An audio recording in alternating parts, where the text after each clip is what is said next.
Okay, we are streaming live for our Thursday topical trip, and our topical trip has to do with mastering spiritual parenting, if you will.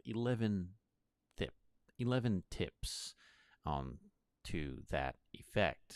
As parents, we certainly have our challenges to try and raise these little kiddos to be upright, to be capable of discerning right and wrong, to be able to defend their faith and learning the priority, the main focus and purpose of our existence. It is no doubt a truly blessed task we parents have been given, but it certainly does come with a deep responsibility, and we are wise to take it seriously, right? We are wise to take it seriously. We shall be reading an article from our dear friends yet again over at apologeticspress.org. And we want to take a look at some pointers on how we as parents can be more effective in giving our children everything they need to the greatest possibility, of course, everything they need to survive in this fallen world, this crazy world, this ever growing hostile world in our culture. And that can give us parents a bit of peace within our hearts to deliver to them something that has value that they can hold on to in faith. And that, of course, alleviates concerns and burdens of the conscience when we can do what's right when it comes to our kids. And sometimes we are found, of course, in situations that are not ideal when it comes to parenting. It could be single parenting households, things like that. There may have been a lot of damage done by lawless or sinful, foolish decisions in the past. Many of us come to the table with that kind of baggage, if you will, a checkered past. That is indeed a reality of our experience on this earth. Many of us go down that path, and that may be the case.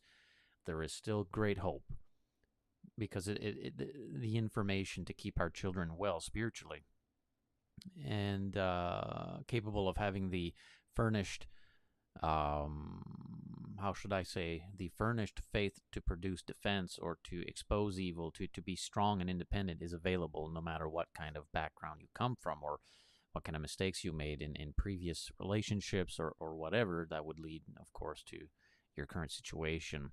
There's always hope in Christ, is the idea here that is being revealed by the scripture, and of course, in principle and practice, there's always hope if we are willing to permit ourselves to be guided by inspired information.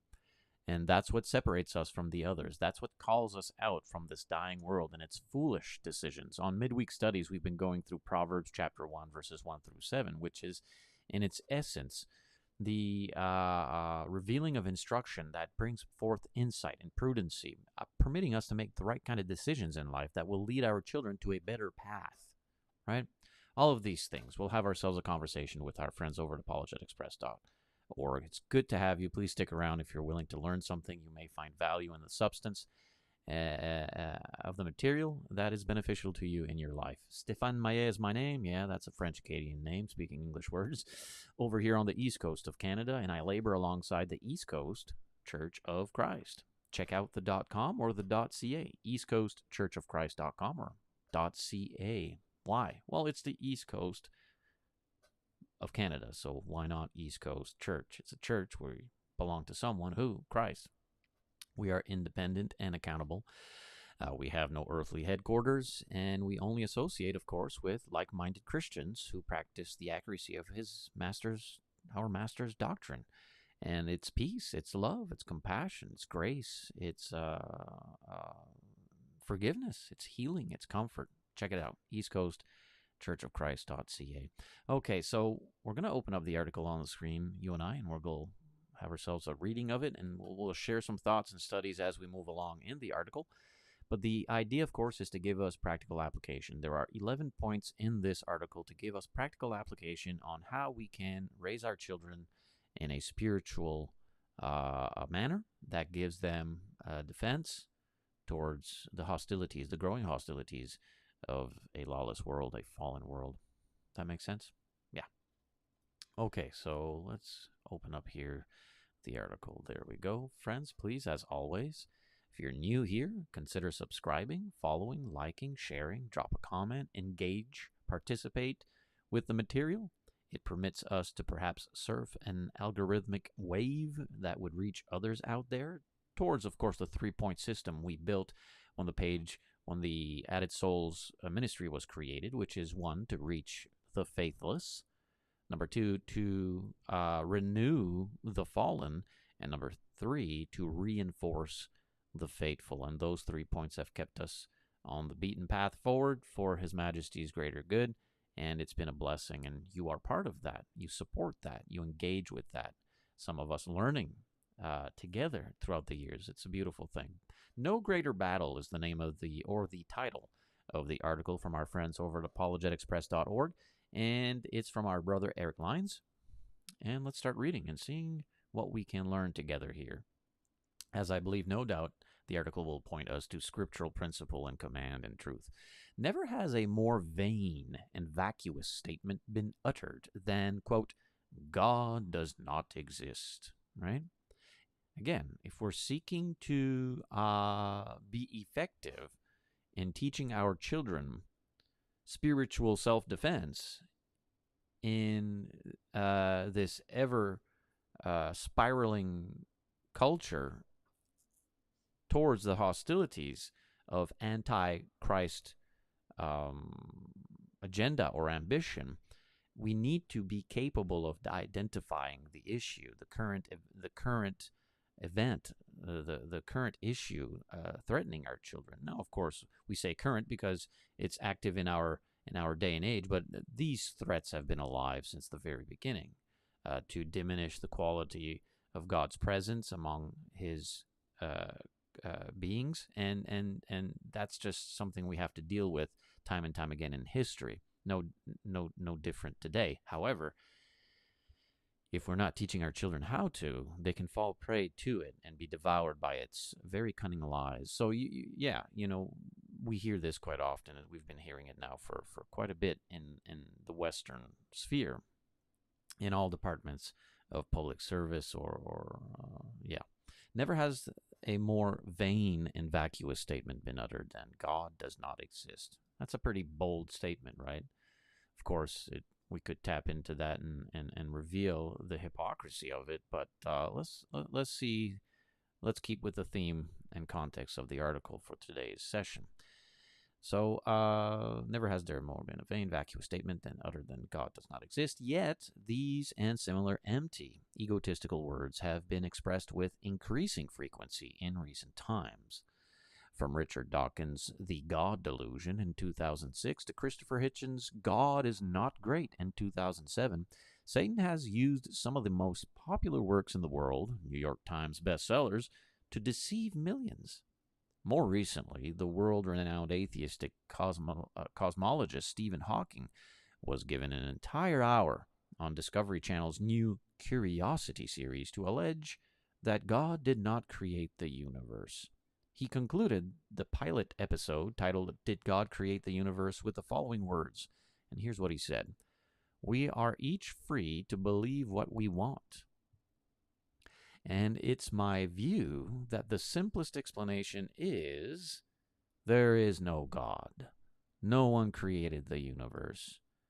And no one directs our faith. This leads me to a profound realization," he says.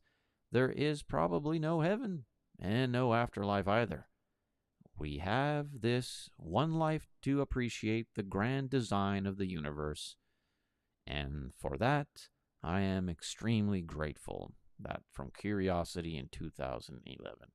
Now, I have to back up here a bit because, again, it's important to kind of reveal the lunacy of the atheistic position, to which, again, I speak not out of turn. I myself entertained that very worldview in my past life prior to converting to Christianity and following Christ, because it seemed to be, quote-unquote, the most logical scientific fact forward. I mean, it's science. There is no God, right? We were completely enamored and contaminated by this propaganda that hijacked the scientific community and trying to have us completely manipulated and fully subscribe to this ideology in which finds ourselves in a godless nation. There is no purpose to life. There is no right or wrong. We are mere accidents out of the cosmos. A grand nothing exploded into something, and somehow all the intricate engineering and all its intelligent design is just happenstance. It's a coinky-dink. Who knows? No reason to know nothing. Again, we're less than animals, if you will, on the spectrum of measurement on what is important. The trees hold more important than we do, stuff like that. And we fully subscribe to that, no doubt. We thought it to be science and accurate, atheism, evolution, all these things. Well, once you actually practice the proverbial programming or the propaganda slogan of free thinkers, and you start to say, well, if I'm a free thinker, as the atheist community says we are, then I should be free to think. Of course, in of itself is a contradiction to the ideology of atheism, because we can't think, we don't have a conscience, or we're not capable of being capable of discerning anything. We're just a bunch of animals, brute to the instinct of our way. And now the lunacy of it just runs rampant and deep, and people accepted it. They accepted it, embraced it, and of course, the natural path to such an ideology is to give it to the kids, so that immediately in their minds they can be godless vessels for the cause. And the cause is always the same since the very beginning, to extinguish the existence of God. Well, that'll never happen, ever. It's a vain and futile endeavor. It will never happen. But yet we thought we could. We thought that's the agenda. So, that's the objective, if you will. So it's kind of interesting here. Let me see again. More recently, the world-renowned atheistic cosmologist Stephen Hawking was given an entire hour, Curiosity, series to allege that God did not create the universe. He concluded the pilot, create the universe with the following: we are each free to believe what we want. Okay, now, I just want to analyze this real quick, and this is important. This is a man who says there is no God. And we tend to want to believe him because he's so smart. We keep doing that, don't we, as people? Well, he's really smart, and if the smart man among us says there is no God, then I guess there's no God. Right. Okay. Remember, the smart people are telling us all kinds of stuff these days, aren't they? Right. The smart people don't even know how to discern the difference between male and female. Yeah, the smart people have us drinking out of paper straws instead of plastic straws. Yeah. Yeah, the smart people. Okay, so he says we are each free to believe what we want. Well, now, wait a minute now, Mr. Hawkins. All honor and respect to you and your diligent studies in the realm of scientific affairs, and no disrespect. But how? I mean, the mechanic behind this thought screams a contradiction. How can we be free to believe what we want? What agency exactly permits us to do that? There is no God.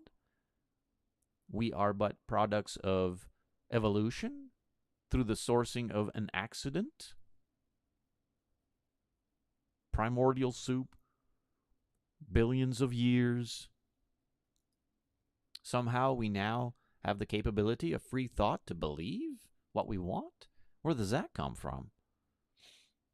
The evolution theory does not produce the answer to that. And of course, when it comes to all these departments of questioning, they'll just start to ad hominem, right? They'll just start to attack your character or slander you, or just attack you some way instead of answering the question. Well, they can't answer the question. Some will say, well, there is no answer to the question. Well, they're quite convenient, isn't it? Every time you can't answer a question, to which some of us know the answer, by the way, the answer is to their own demise. Well, there is no answer. There's never an answer to things they don't want to ask questions about. We are each free to believe what we want. How is that possible? Exactly. Through the model of your ideology. Explain that to me scientifically. Can't. Even the smartest man on earth can't do it. That's why he never did. And it's my view, he says, that the simplest explanation is that there is no God.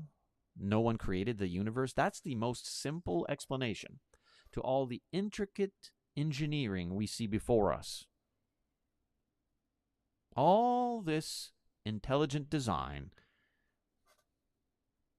which of course, in its most, if we're being quite transparent and honest with one another, if we take a look at the universe, its most simplistic answer would be someone created that. That's the most simplistic answer, truly.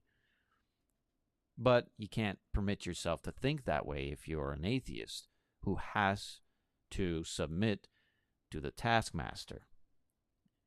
And of course, he, Mr. Hawkins, has a blind spot. He misses the mark greatly. And he says, well, its most simplest explanation is there is no God. Everything you see created before you didn't have a creator.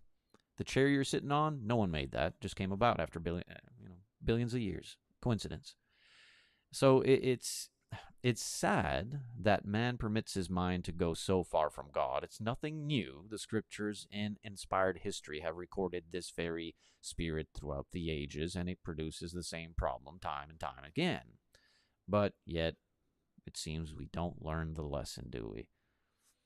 So the article continues from our friends over at apologeticpress.org, and I want to say thank you to all of you tuning in, sticking around and learning with us. It's so encouraging to have you with us.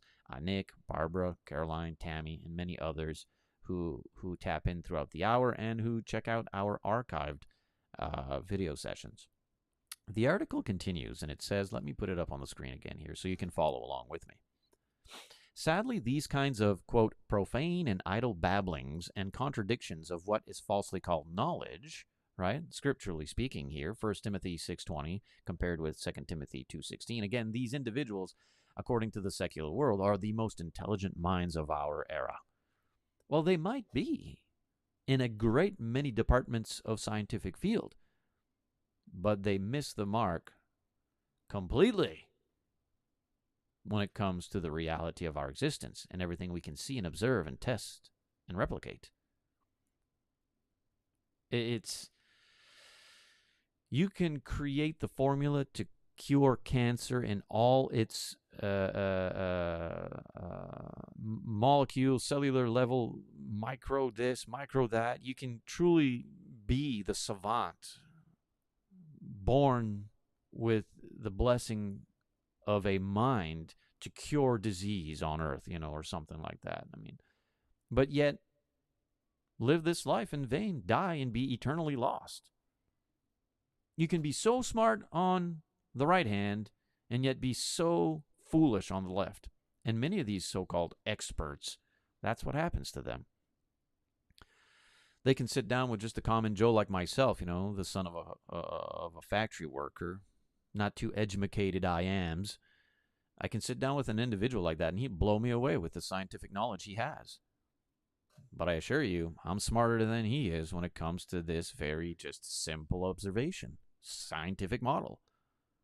And of course, they always result to, well, you're not a scientist or you're not as smart as I am, so therefore. I know, because if there is no God, as Mr. Hawkins would say, and all these atheists would say, there is no God, then man makes himself out to be a God.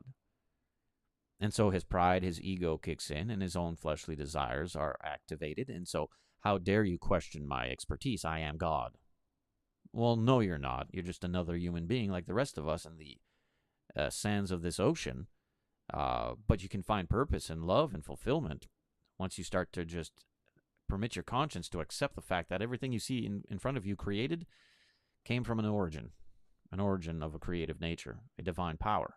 Has to. It's just a logical path forward. There's no other way around it. If not, you live in a constant lunacy and contradiction in your mind. So he says again, sadly, these kinds of profane and idle babblings and contradictions of what is falsely called knowledge, 1 Timothy 6:20 compared to 2 Timothy 2:16, this was happening in the first century, which is why inspired writers wrote about this very threat also in their culture and time, have had an extremely negative impact on America. Now, of course, these are brethren from America, so they're going to write it through the context of their American citizenry. But we, you and I, who may not live in America, we know it applies to us as well. As a matter of fact, more so aggressively for us over here in the European model or the Canadian position where I am at, we've already been ahead of the game with this one. Being godless, oh yeah, we've been at that for a while now. And, well, the fruits of its tree are now producing its sour and bitter taste. We're enamored by the isms of the political corrupted and the global presence of murderous ambition. You name it. I mean, it's a fallen nation. It's a fallen world. It is what it is. And yeah, so it's affected us all around. But it needed to get into, of course, the textbook in the school with this ideology to completely destroy us. The article continues. 3 extensive surveys over the past 20 years have revealed that a growing number of Americans are becoming less and less religious. In 1990, 8.2% of Americans claimed to be non-religious, most notably agnostics and atheists. Interesting, right? In 2001, that number had jumped to 14.1%, and by 2008, it had reached 15%. The percentage of non-religious Americans has almost doubled in 2 decades. Whereas in 1990, 1 out of every 12 Americans claimed to be non-religious. Today, nearly 1 out of every 6 Americans claim no religious affiliation, and I assure you that number has grown. However, friends, it's not all doom and gloom. Stick with me here. If you look at the current numbers, and the numbers are subjective, they ebb and flow, but they give us a general idea. But if you look at the current numbers, would you know it? Folks are starting to buy Bibles again. I can't remember the number now, but my brother Anthony, I think last night with us, said something like 22% or 18%. I can't remember the specific number in my thought, but it's a pretty decent number of individuals in America who have upticked once again, returning to a spiritual knowledge of Christianity, buying Bibles. So in other words, America and all its dispensaries, all the locations where they sell Bibles, they've been accumulating the statistic, the numbers, and saying, hey, have you seen an uptick of our Bible sales? Yeah, here's how much. So in its essence, you see the nation, the country in America buy more Bibles. And it also shows itself to be in accordance with the culture and its current season, returning back to the tradition of the conservative mind, which is why the current administration was voted in and doing what it is doing in its policies. Its policies are upright to Christian principles. Where does that come from? Well, the citizenry, the people are once again returning to the scriptures, to the Bible. And what caused them to do that? Well, I think many of them began to see how close they are from complete collapse, and the immoral presence in their communities and how devastating it's been. And they're like, how do we get out of this? And then they read the history of their nation and be like, oh, I know how we get out of this. We need to go back to our source origin, which is Christianity.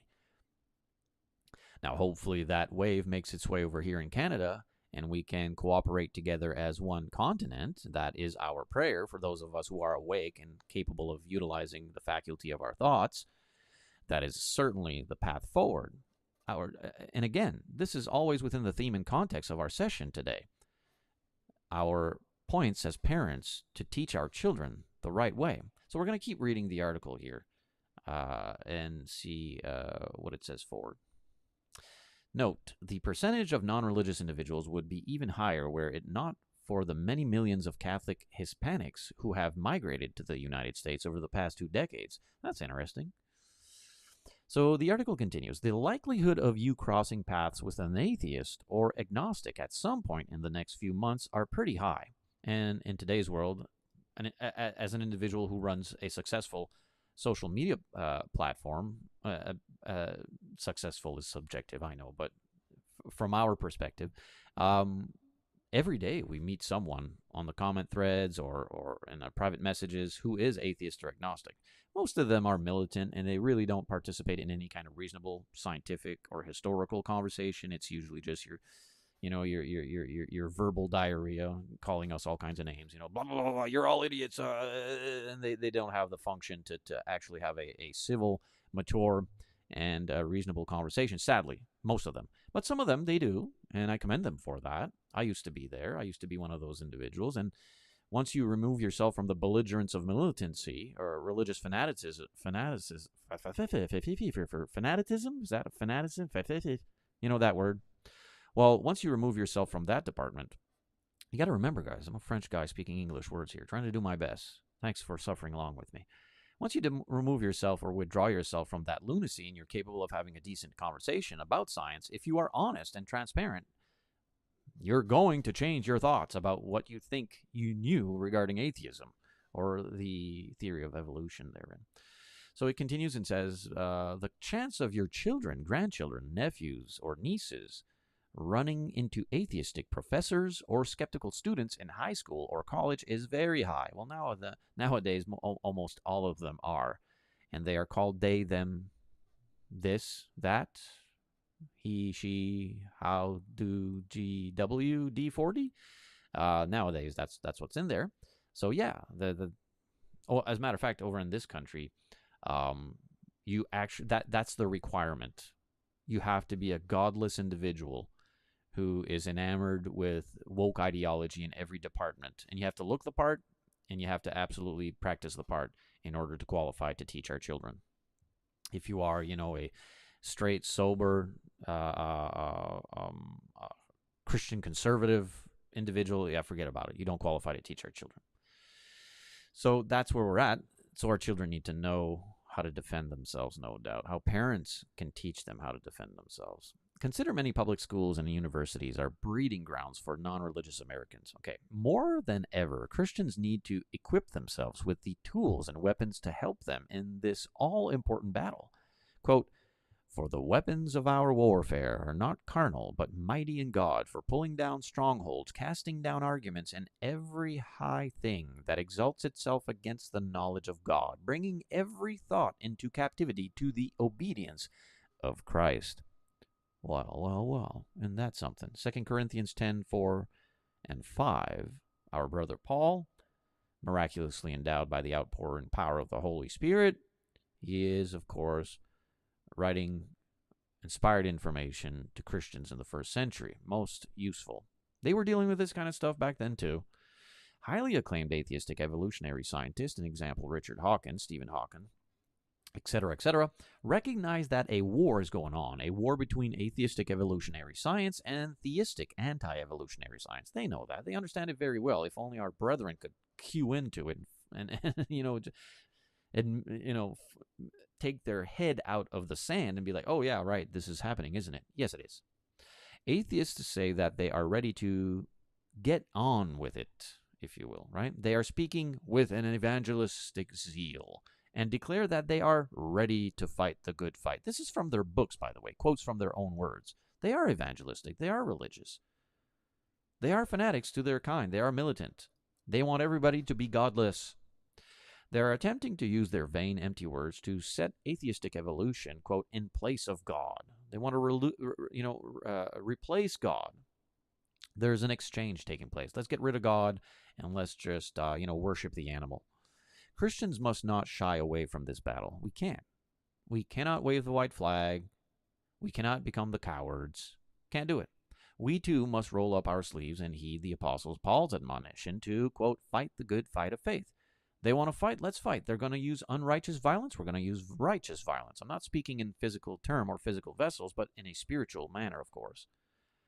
We must follow the example of Paul and strive to, quote, speak the words of truth and reason, Acts 26:25. Truth and reason. Truth is reality. Thy word is truth.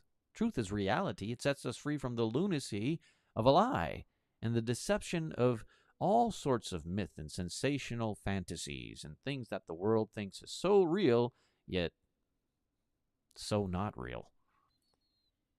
We must, of course, as Peter wrote, be ready to give a defense to everyone, 1 Peter 3:15.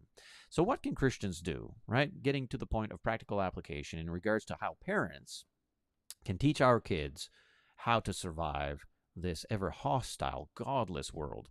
Yet again, in some form of hope, we see an uptick in individuals saying, I think we need to go back to that whole Christian thing. That treated us well for a while. Right? Much better than the isms of the political sphere that have brought our nation to its close collapse.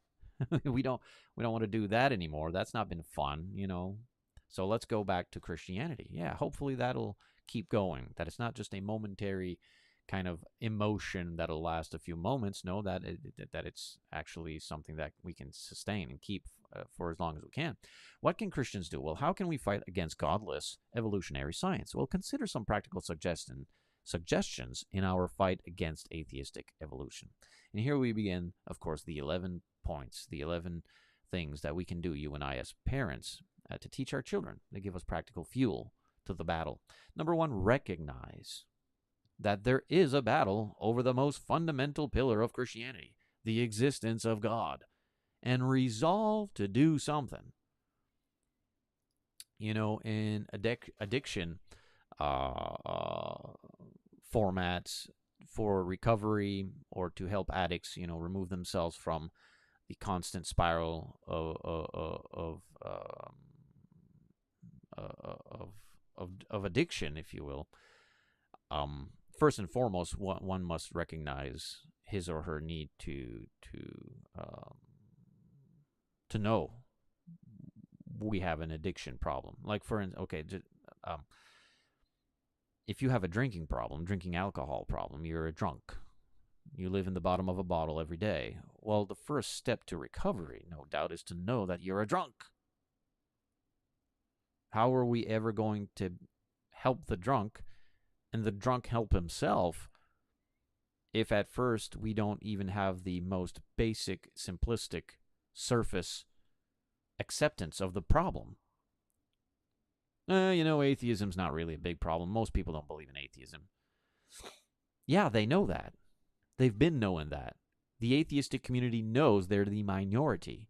That's why they've been militantly, strategically, cunningly infiltrating every sector of human public life in our culture, from government to corporation to academic institutions to the entertainment industry, sports, movies, music, gaming, to the media outlets, cable, social. They knew that. Godlessness knew that in the Western world for a great period of time was in the minority, so they've been strategically planning to infiltrate and contaminate. So it's no longer, and now, as a result of us saying, well, we don't really need to teach our children about that stuff because nobody really believes in that kind of stuff. Well, now they do. And now the proponents and advocates, the militant agencies and vessels who teach that lunacy, they're teaching your kids in school. And what do you think happens when you send your kids to Rome? They come back as Romans. Well, the first step has to be recognizing there's a problem. If you don't, you will indeed stand as a recipient of the consequences. So, number one, recognize that there is a battle over the most fundamental pillar of Christianity, the existence of God, and resolve to do something. See, 3 points here within the first system. Recognize there's a problem. In your mind, seek to resolve that by doing something. By doing something. Something is better than nothing. Now, something may not be in the same department of measurement than another, but at least it's something.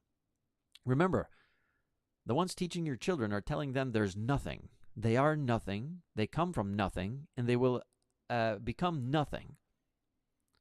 Well, if we parents just say, you know, whatever, it's fine, they'll never become something. So we have to do something. We have to seek a resolve here. We need to recognize the problem.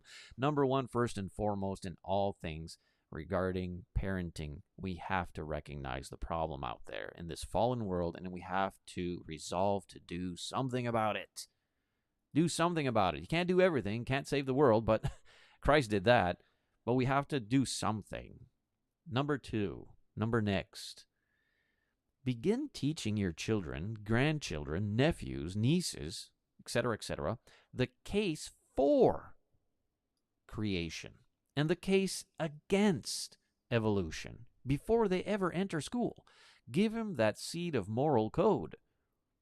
Because the first thing they're going to learn entering the school system, the public school system that has now been hijacked by godless minds with the agenda to completely wokeify your children, the first thing they're going to do is like, there's no God. And why is that the first and foremost ism that had to penetrate the minds of the children in school? Because that's the sole source and divine power that keeps them from falling in the lunacy of godlessness, is believing in God.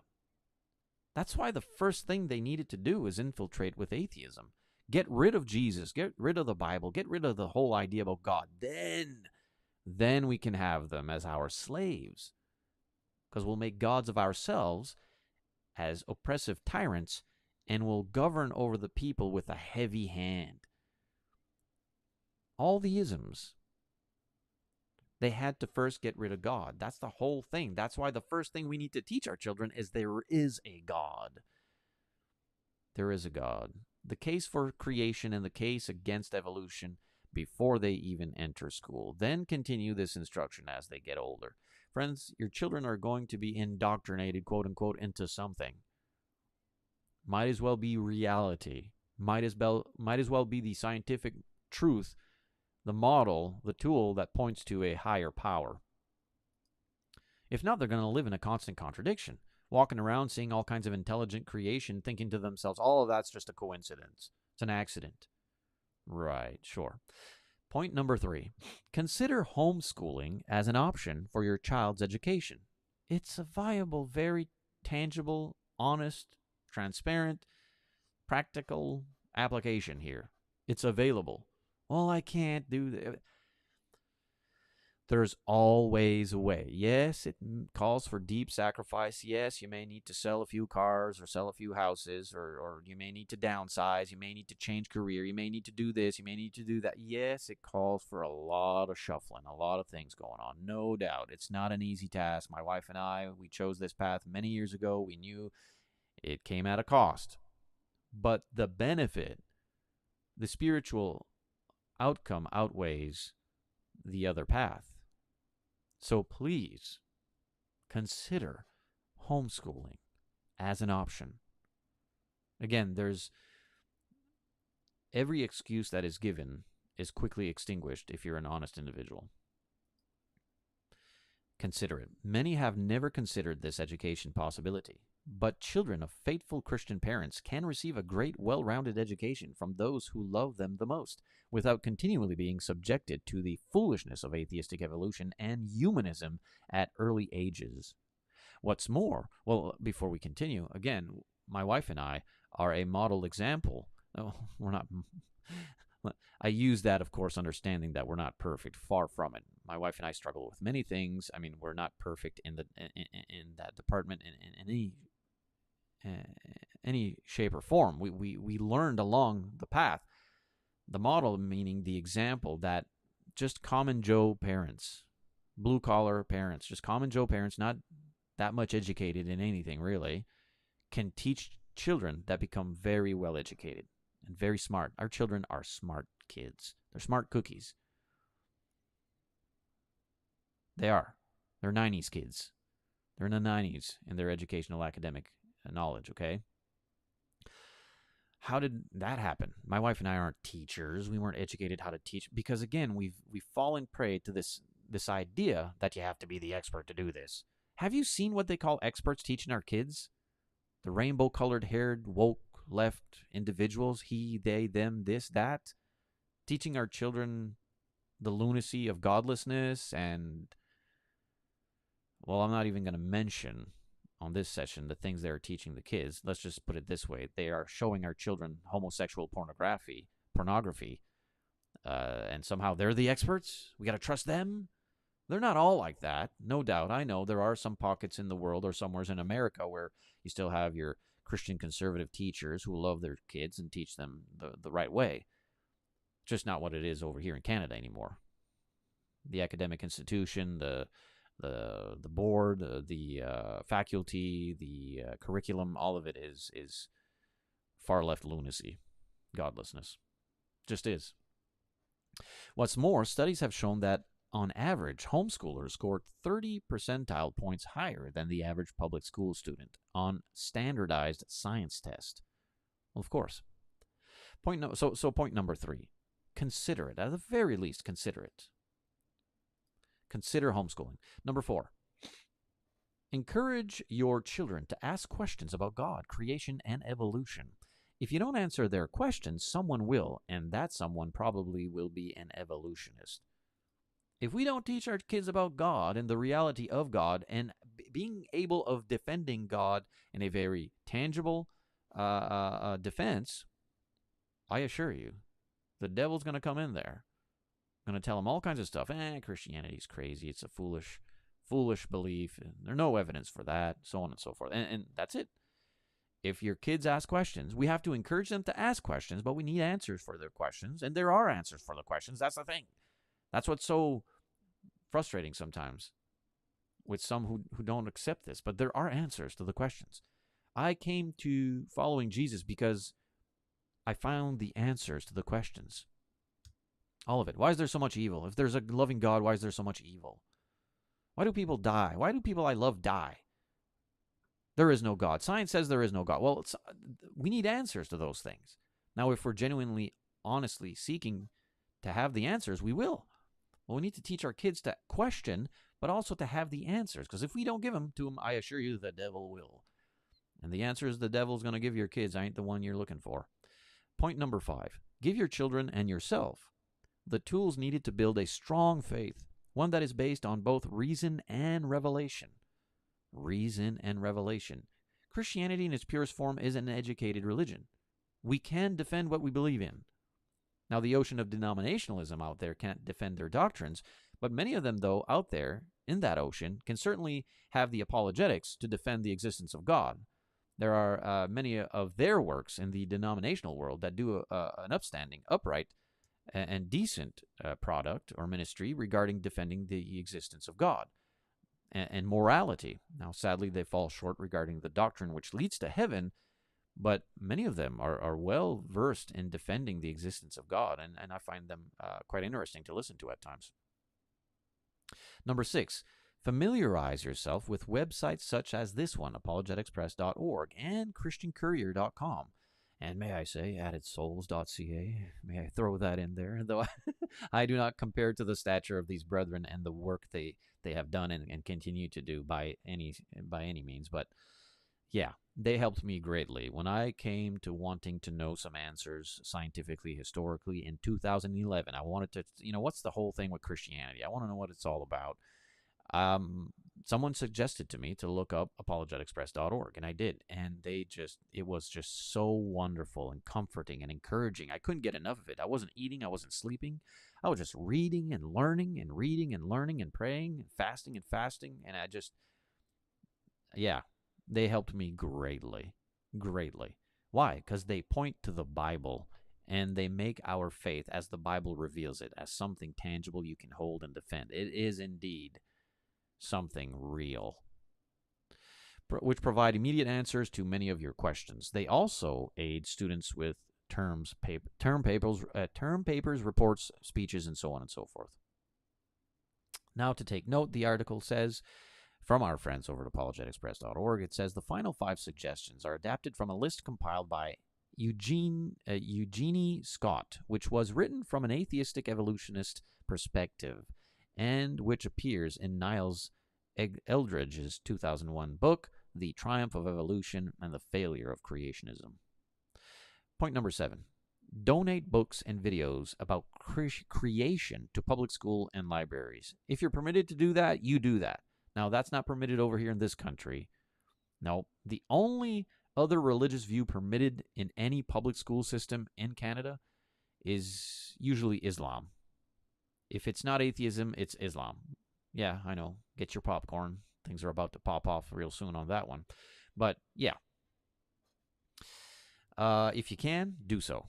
Make sure that our public school systems, if it's permissible, have access to sound material. Number 8, make it a point to share your views about creation with school board members, legislators, textbook commissioners, and other educational policy makers. Christianity in its form has influence if we activate that agency, and we are called to do so. Yes, Christians can be involved in the policies of the city through its politics, through its government. Yes, we should. I pray that more Christians, faithful Christians, enter into the service of public affairs and create and submit and enforce policies that are of a Christian principle. Now, that was as common as breathing air many years ago, but now, not so much. Not so much. So, yeah, Christians should have influence with our lawmakers in our society, our community, whether it be for us over here, from the provincial to the federal. and all its in-betweens. Number 9, let teachers know that they have your support if they choose to teach about the errors and weaknesses of evolutionary theory. Together, we stand. United we stand, right? Divided we fall. Yeah, that's the real deal. As a local assembly, growing, healthy, and faithful, the East Coast Church of Christ, check out the .ca or the .com, okay? The more we grow, the more we have presence and influence in the community. So we go to our local politicians and say, hey, listen, we don't want the lunacy, which can be proven. We can prove this model through our historical recordings.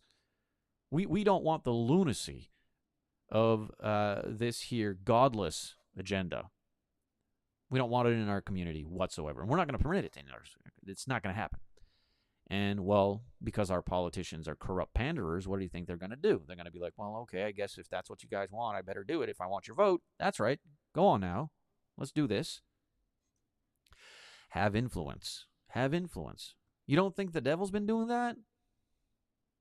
Oh, the devil loves when Christians say stuff like, Christians have no business being in politics or being in law enforcement or being soldiers or being... the devil loves that kind of stuff, man. He loves to hear it. He takes out the water and he pours it on that kind of soil, and he wants that kind of tree to be grown all over the place. He loves that. You know why? Because he's like, good. I'm going to take that position. Yeah, I'm going to take that position. You don't want to be involved in politics? I will. You don't want to teach your children anymore? I will. You don't want to be in law enforcement and soldiers? Well, I will. And someone says, no, it's not true. Of course it's true. Take a look around. We're living currently in real-time format the results of that very effect. I tell you. Number 10. Attempt to create an open-minded atmosphere in your community so that creation and evolution can both be discussed. Absolutely. That's how we grow. Our children here in my household, they are well aware of what's going on out there in the world. We can have conversation here about that. The minute you shut down one side of it, you're not going to have a well-rounded understanding to defend. Of course, that is what the atheistic community is doing, because they know they have no defense for their ideology, which is why they must extinguish at all cost any kind of creation origin. Not permitted to have that in school at all. Well, now wait a minute. That's not the model of liberty in a nation that no longer permits the other side to be spoken. Now, the one who has reality is the one who can defend it, and we must permit all angles to be spoken. You say there's no God? Okay, I give you a voice. This is a free location here where we can speak our mind. You say there's no God? Okay, tell me why. And I'll tell you why I believe in creation. And the model of reality should shine, and individuals who can discern from right and wrong will choose the right way. But that's not what we have now. Now it's godlessness took over, and godlessness does not permit the debate of creation. Well, number 10, attempt to create an open-minded atmosphere in your community. We need to talk about these things. Nowadays, folks are so triggered and offended in their little safe bubbles, which is not reality. It's not reality. This world is a fallen world, and it's not a fair world. You have to deal with stuff. So now they don't even want to have the conversation. Well, they can't, because they're driven by lunacy. So they can't sit down and have a reasonable conversation. Now, some of them might. To that end, let's go. Let's talk. Let's have an open conversation so that creation and evolution can both be discussed. In our household, you're allowed to talk about these things so that we can both learn. Last point, number 11, in regards to how we Christian parents can be spiritually active and successful in teaching our children, okay? Work with parents, teachers, churches, etc., to develop or publicize workshops or seminars about the errors of evolution and the evidence for God's existence. We have to be actively involved in our community regarding these necessities of spiritual life. Not all of us have the same talent in every department, but whichever department of talent you have, capitalize on that opportunity and utilize it for the greater good of his Majesty's kingdom. For me, my niche, my location of work has been online. I started back in 2011. I saw the potential and the opportunity to reach people by producing online material and content to help people think along the way with me about the models we have before us, the two paths, godlessness or God. For others, it may be being involved in politics. It may be being involved with public boards and meetings and so on. For others, it may take another form, in benevolence perhaps or whatnot. Whatever department, we have to utilize it for the greater good of his local assembly and for the greater good of reality in our neighborhood. So, to those points, if we truly activate them in our hearts, we can become successful parents, okay? And we can teach our children to have true, tangible faith, capable of defending reality. And so when the world keeps telling them there is no God, smart people said so, science said so, they'll be able to be like, nah, I've sat down at the table and I've seen 1 + 1 make 2. So there's no way you're kind of going to convince me here that 1 + 1 makes 3. It's not going to happen. We need to give them that. They can hold on to that. It's real. See, we dropped the ball for many years in many churches who, again, didn't even, and the reason they never made it to point number 11 is because they never even started with point number 1, which was to admit and recognize there is a problem. If you live in this little bubble, and sadly to some of my brethren, not all, this is not a broad brush, but there are some pockets, and if you're honest with it, you'll agree, there are some pockets in the quote-unquote Bible Belt where they live in this kind of little bubble. They do. And they wonder why the churches are closing their doors and why their kids are running off to the heathen world. And I don't understand. Wake up. There's a problem. There's always been a problem. It's nothing new, but it's there. You have to catch up to that and be like, oh, there's a problem. They're after our kids. Yeah, they're after our kids, man. Wake up. So if you can at least recognize the problem and resolve to do something, then you're on the path to number 2, number 3, number 4, number 5. And at the very least, you can say one day, I've done the best I could as a parent. We're always going to say, I should have done something different here. I should have done something different there. I missed the mark on that one. I could have done better. I wish I would have done better. We all do that as parents because we love our children so much. But at the very least, we can have an ease of conscience in saying, I've shown them love and compassion and kindness. I've taught them to love their enemies and pray for them. I've taught them to be bold and courageous, to stand strong and expose evil and not permit evil to take control. I've taught them how to use their mind to defend the reality of creation, that there is a living God. It is reality. There is a heaven and hell. There is a right and wrong. This is true. It's an objective, absolute reality of our existence. We can teach our children those things. Now, if in their independence they choose not to follow that path, they will have to meet God on those terms. But at least we will have given them everything we could. In other words, let me put it plainly this way. Let's just let God raise our kids. God will raise them the right way. It's the same in all departments. You want friends? Let God pick your friends for you. You want to marry? You want to go into the marriage covenant? Let God choose your partner. If we let God choose for us, if we let God raise our children, choose our career, choose our life, choose the ones we marry, choose our friends, and through our free will, accept that and embrace that because it's a blessing, we'll be fine. We'll be fine. We'll make it. We'll be okay. Oh, we're still going to have to deal with the challenges of this fallen world. We're still going to have to deal with grief and loss and persecution, natural disaster, and the consequence of evil men doing evil things. Yeah, that ain't going away nowheres. Not until Judgment Day, anyways. But we can persevere. Let's just let God take care of things. He's really good at that. Once I accepted that in my mind, that God's better at doing things than I am, stuff started to be better. Wouldn't you know it? Just a crazy, crazy thing.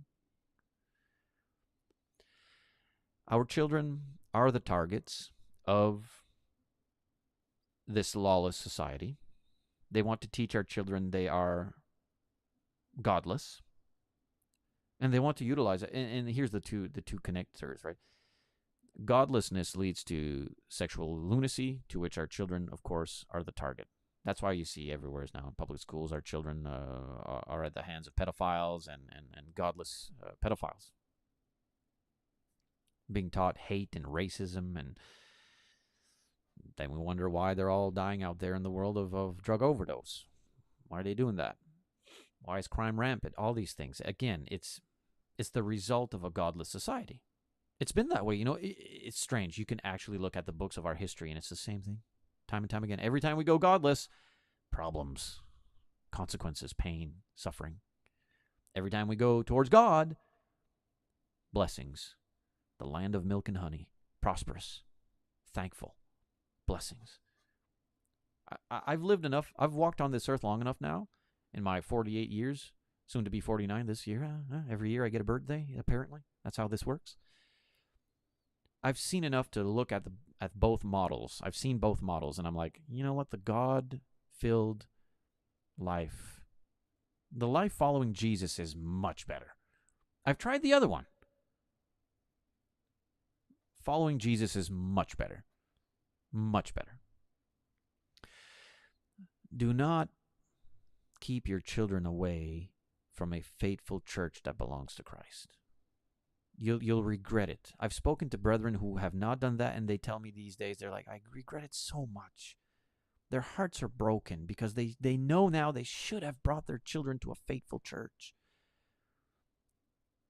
Don't keep them in a corrupt church. Don't keep them in a location filled with self-righteous hypocrisy and diatrophic spirits and pharisaical kinds. Don't, because that's as damaging to them as godlessness and atheism. I assure you it is.